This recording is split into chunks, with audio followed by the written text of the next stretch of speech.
नमस्कार, आप देख रहे हैं पंचायती राज न्यूज और मैं हूं आपके साथ छवि।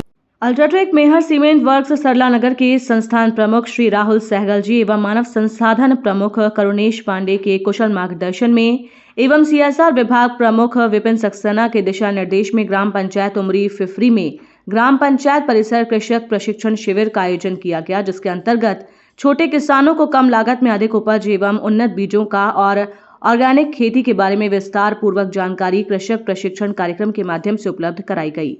कृषक प्रशिक्षण अधिकारी राम नारायण त्रिपाठी एवं श्री अतुल सिंह हार्टिकल्चर अधिकारी, सत्येंद्र नामदेव एग्रीकल्चर अधिकारी आदि के द्वारा सभी किसानों को कृषि संबंधित विस्तृत जानकारी दी गई, जिससे किसानों को कम लागत में अधिक उपज प्राप्त हो एवं रासायनिक खाद जो हमारे जमीन की उर्वरक शक्ति को नष्ट करती है, इसके प्रयोग से हमारे स्वास्थ्य में भी इसका गहरा दुष्प्रभाव देखने को मिल रहा है।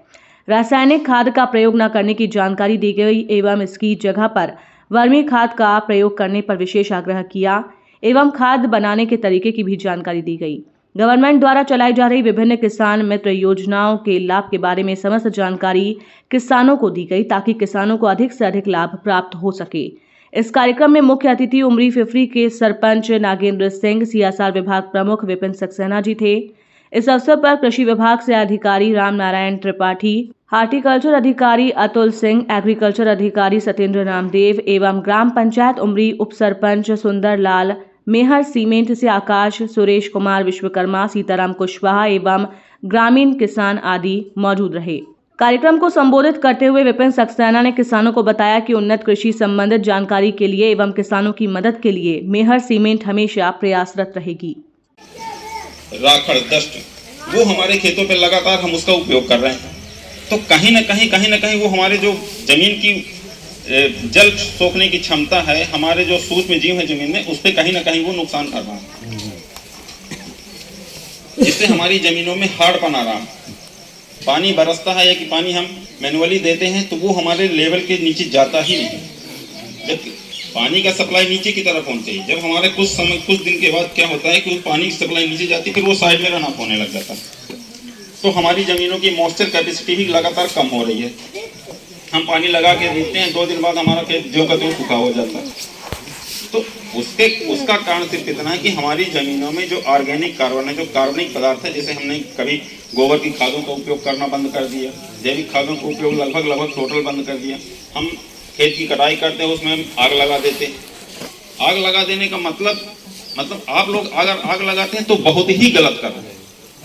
आग लगाना जमीन को आप कुछ दिन के लिए तो आपको अच्छा लगता है कि हमने आग लगा दिया, तुरंत खेत हमारा साफ हो गया, लेकिन उसका दूरगामी बहुत बड़ा। आग लगा के अपन ईंटा तैयार करते हैं, मिट्टी को पकाते हैं आग में, वो ईंट बनता है। ईंट में हम कभी खेती नहीं कर सकते, तो हम कर क्या रहे हैं? आग लगाते हैं, अपनी जमीन को ईंट बना दे रहे हैं। खेती कैसे होगी उसमें? जो हमारे लाभदायक सूक्ष्म तत्व हैं, कोई भी खाद अगर हम देते हैं, चाहे वो रासायनिक खाद हो, चाहे कोई जैविक खाद हो, कोई भी खाद देते हैं, पौधा डायरेक्ट नहीं लेता, पौधे तक पहुंचाने का काम सूक्ष्म जीव करते हैं। आग लगा देने से हमारे जमीन में इतनी गर्मी पैदा हो जाती है कि वो सूक्ष्म जीव अपना काम करना बंद कर देते हैं, मर जाते हैं, तो हमारी खाद पौधे तक पहुंचती ही नहीं। इस कारण हम लोगों को ज्यादा मात्रा में यूरिया देना पड़ रहा है, ज्यादा मात्रा में डीएपी देना पड़ रहा है, ज्यादा मात्रा में रोग कीटों का प्रकोप हो रहा है। तो इसके लिए सबसे अच्छा है आप लोग जैविक खादों का उपयोग करें, जितना ज्यादा हो सके आप जैविक खादों का उपयोग करें। जैविक खादों में बहुत ज्यादा कुछ नहीं करना है आपको। अगर एक गाय भी आप लोग पाल रहे हैं तो लगभग 4 से 5 एकड़ की खेती आप कर सकते हैं। उसके संयोजन के लिए आपको गोबर और गौमूत्र का इस्तेमाल करके आप अपनी एक गाय से 4 से 5 एकड़ की खेती आप कर सकते हैं। उत्पादन हो सकता है कि प्राथमिक 1-2 सालों में थोड़ा सा कमी आए उसमें, लेकिन ऐसा नहीं है।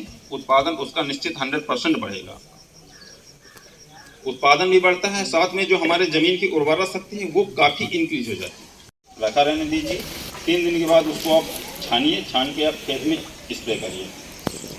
ये आप जैसे अब धान का खेत है आपका, तो धान के खेत में आप डायरेक्ट जो है उस ड्रम को ले जाके जगह पे डब्बे से ऐसे ही डाल सकते हो। पानी भरा हुआ रहता है, आप ऐसे ही डाल देंगे तो पूरा फैल जाएगा। क्या लगा आपका? 2 घंटे की मेहनत केवल। एक बोरी यूरिया के लिए लाइन में मैं देखता हूँ वहाँ डबल लाख में जाते हैं लोग। एक बोरी यूरिया के लिए पूरे दिन लाइन में लगे रहते हैं। मारा मारी मस्ती है, तो उस चीज़ से आप बच जाएंगे। अगर एक दिन की मजदूरी काउंट करा जाए तो 400 रुपये मजदूरी हो गई, पूरे दिन का नुकसान, परेशानी अलग से, फिर उसको लाने ले जाने का भाड़ा और 300 रुपये की खाद, लगभग 1000-2000 रुपये का आप नुकसान तो ऐसे ही कर दिए। तो लागत कहाँ से कम होगी, कहाँ से किसान की इनकम बढ़ेगी। तो ये छोटी छोटी आप केचुआ खाद बना सकते हैं, गोबर की खाद बना सकते हैं, घन जीवामृत बना सकते हैं, जीवामृत बना सकते हैं। ये बहुत सारी ऐसी विधियां हैं जिसके लिए अपने को थोड़ा सा समय चाहिए। समय के अभाव कारण मैं ज़्यादा विस्तृत में नहीं कहूँगा। तो आप एक गाय से सिर्फ जीवामृत बना के आप स्प्रे करिए और जितना ज़्यादा हो सके आप जैविक खेती की तरफ मुड़िए।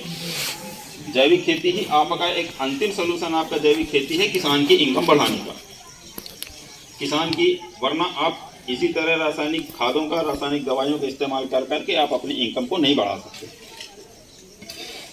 खासकर छोटे तबके किसानों के लिए तो बहुत ही जरूरी है,